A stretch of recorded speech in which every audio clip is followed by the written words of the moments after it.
Welcome back to Tulsi English class. இன்று உங்களுக்கு ஒரு எளிய ஆனால் அழகான அர்த்தமுள்ள கதையை கொண்டு வந்திருக்கிறோம். ஒரு மீனவர் மற்றும் ஒரு சிறிய மீன் கூறும் இந்த கதை வாழ்க்கையில் புத்திசாலித்தனமாக முடிவெடுப்பது எவ்வளவு முக்கியமானது என்பதை உணர்த்துகிறது. வாங்க கதைக்குள் செல்வோம். Today we bring you a simple yet powerful story, one that reminds us how important is to think wisely before trusting promises. This short story of a fisherman and a tiny fish teaches a timeless lesson about making smart decisions in life. Let's dive in. ஒரு நாள் ஒரு மீனவர் குளத்தில் வலை வீசினார். அதில் ஒரு சிறிய மீன் பிடிபட்டது. அதை பார்த்து அவர் மகிழ்ந்தார். ஆனால் அந்த சிறிய மீன் கருணை கேட்டு பேசத் தொடங்கியது. One day, a fisherman cast his net into a pond and caught a small fish. He felt delighted, but the little fish pleaded for its life. தயவு செய்து இப்போது என்னை பிடிக்க வேண்டாம் என்று மீன் கேட்டது. Please don't take me now, the fish begged. நான் இன்னும் மிகவும் சிறியது.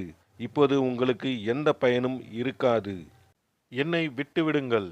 நான் பெரியதாக வளர்ந்த பின்னர் உங்களுக்கு அதிகமாக உதவும். I am too small to be of any use to you. If you let me go, I will grow bigger and become more valuable later. மீனவர் ஒரு நிமிடம் யோசித்தார். இந்த மீன் என்னை ஏமாற்ற நினைத்தால், இது எப்போதும் திரும்பி வராவிட்டால் என்று அவர் நினைத்தார். The fisherman paused and thought, what if this fish trying to deceive me? What if it never comes back? அதனால் மீனின் வாக்குறுதியை நம்பாமல் அதை தனியே வைத்துவிட்டு, இன்றைக்கு கிடைத்த சிறிய லாபம் நாளைய சந்தேகமான வாக்குறுதியை விட சிறந்தது என்று கூறினார். Instead of trusting the promise, he placed the fish safely aside and said, a small gain today is better than a doubtful promise for tomorrow. இந்த முறை மீனுக்கு பதில் சொல்ல ஒன்றும் இல்லை.